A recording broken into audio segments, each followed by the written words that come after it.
श्री स्वामी समर्थ. नमस्कार मंडळी, स्वागत आहे तुमचे माझ्या यूट्यूब चॅनलवरती. आजचा दिवस तुम्हाला खूप छान सुखाचा आनंदाचा जाऊ हीच मी स्वामींच्या चरणी प्रार्थना करते आणि आज या नवीन व्हिडिओला सुरुवात करते. येत्या 25 जुलैला म्हणजेच शनिवारी आहे आषाढी एकादशी. आषाढ महिन्यातील शुक्ल पक्षातील एकादशी तिथीला आषाढी एकादशी किंवा देवशयनी एकादशी असे म्हणतात. ही एकादशी आपल्या हिंदू धर्मातील सर्वात महत्त्वाच्या एकादशींपैकी मानली जाते.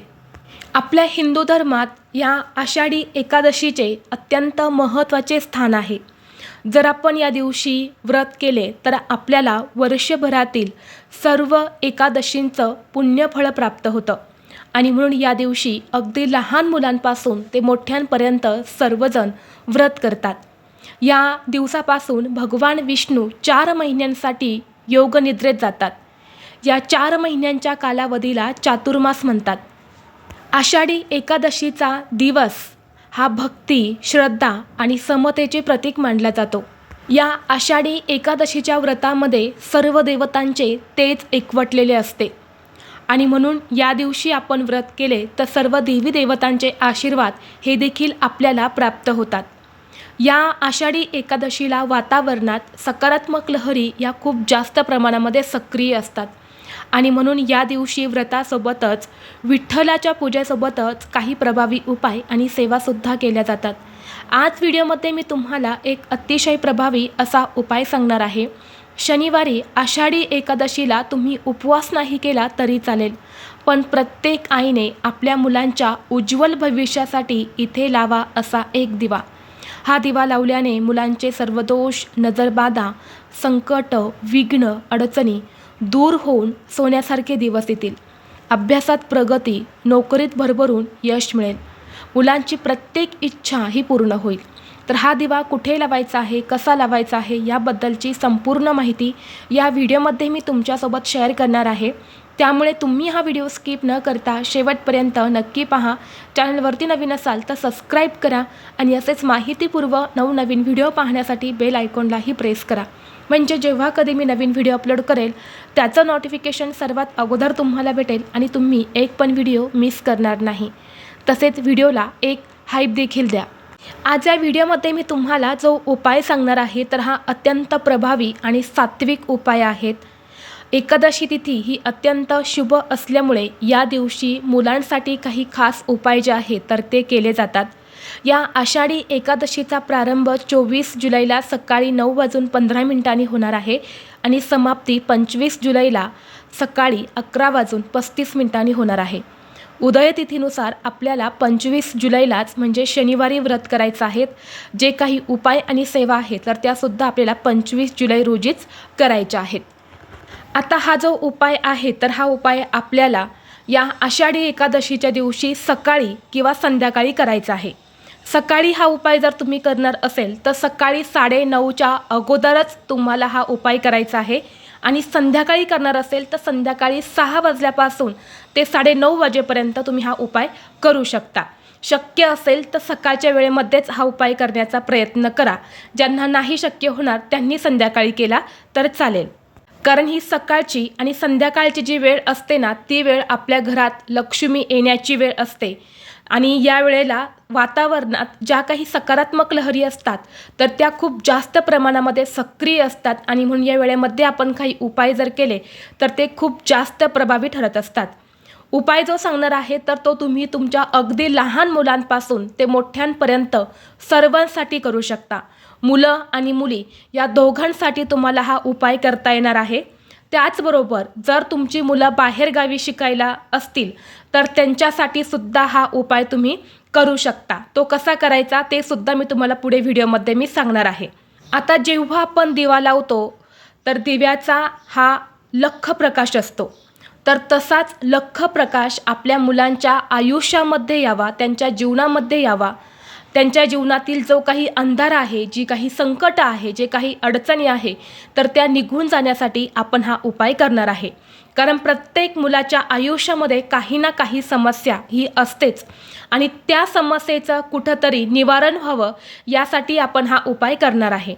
मुलांच्या आयुष्यामध्ये ज्या काही अडचणी सुरू आहेत, मुलांवरती जी काही संकट येत आहे, मुलांची जी काही प्रगती थांबलेली आहे, तर ती प्रगती पुन्हा सुरू व्हावी यासाठी हा उपाय केला जाणार आहे.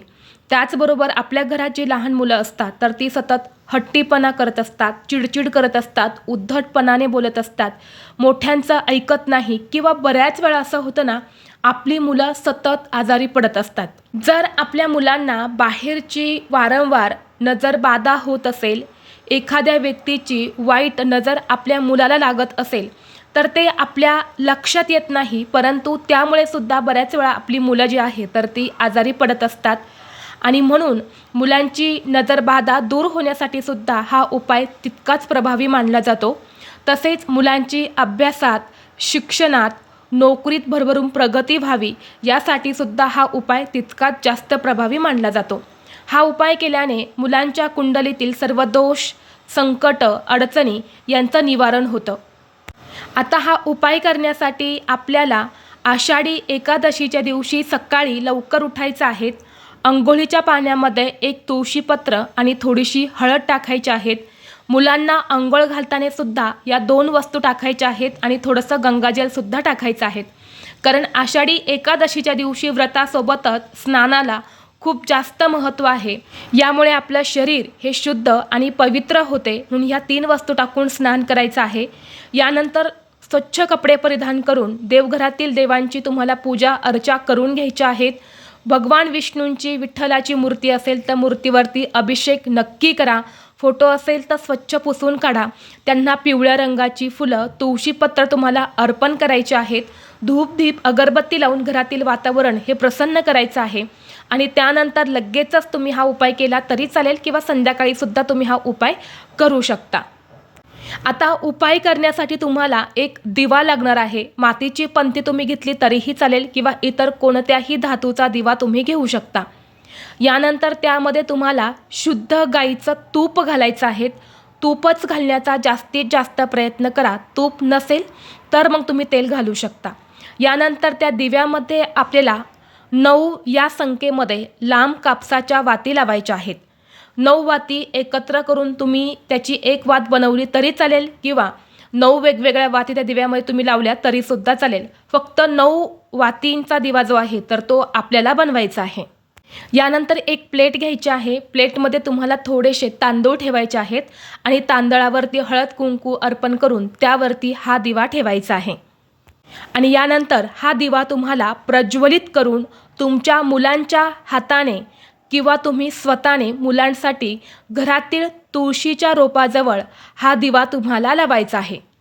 आणि तिथेच बसून तुम्हाला 16 वेळा व्यंकटेश स्तोत्राचं पठण करायचं आहे. 16 वेळा शक्य नसेल तर 1 वेळा तुम्ही केले तरीसुद्धा चालेल. आणि दोन्ही हात जोडून भगवान विष्णू आणि माता लक्ष्मीला मुलांची प्रगती होण्यासाठी, त्यांच्या कुंडलीतील सर्व दोष दूर होण्यासाठी, त्यांच्या उज्ज्वल भविष्यासाठी मनोभावे प्रार्थना करायच्या आहेत. आषाढी एकादशीच्या दिवशी जर आपण मुलांसाठी तुळशीजवळ असा दिवा लावला तर मुलांची अभ्यासात एकाग्रता वाढते आणि नकारात्मकता ही दूर होते. त्याचबरोबर आपल्याला मुलांच्या हातून विठ्ठलाच्या चरणी किंवा भगवान विष्णूंच्या मूर्तीला तुळशीपत्र अर्पण करायचं आहे. किंवा जास्त तुळशीपत्र असतील तर एक तुळशींची माळच तुम्हाला मुलांच्या हातून विष्णूंना किंवा विठ्ठलाला अर्पण करायची आहेत. कारण ही सेवासुद्धा किंवा हा उपायसुद्धा तेवढाच जास्त प्रभावी आहे.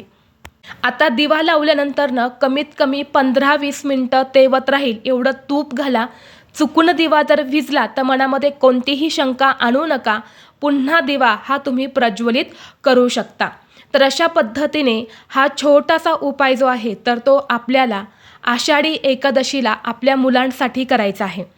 जर तुमची मुलं बाहेरगावी शिकायला असतील तर घरीच आई वडिलांनी मुलांसाठी हा उपाय केला तरीसुद्धा चालेल. त्याचबरोबर या दिवशी तुमच्या मुलांकडून तुम्ही कमीत कमी 11 वेळा राम कृष्ण हरी किंवा ओम नमो भगवते वासुदेवाय या मंत्राचा जप करावा. मोठी मुलं असेल तर 108 वेळा तुम्ही या मंत्राचा जप करून घेऊ शकता आणि मुलं अगदी छोटे असेल तर किमान 11 वेळा तरी या 2पैकी एका तरी मंत्राचा नक्की जप करा. यामुळे मुलांना मानसिक शांतता, सुख आणि सुसंस्कार प्राप्त होतात.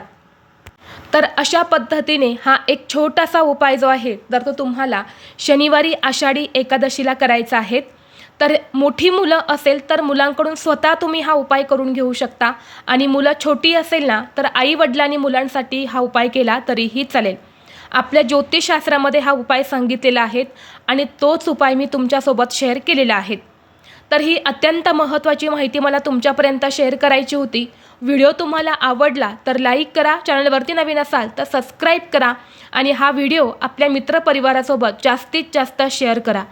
चला तर मग भेटू असंच पुढल्या एका नवीन व्हिडिओमध्ये. तोपर्यंत सर्वांना श्री स्वामी समर्थ.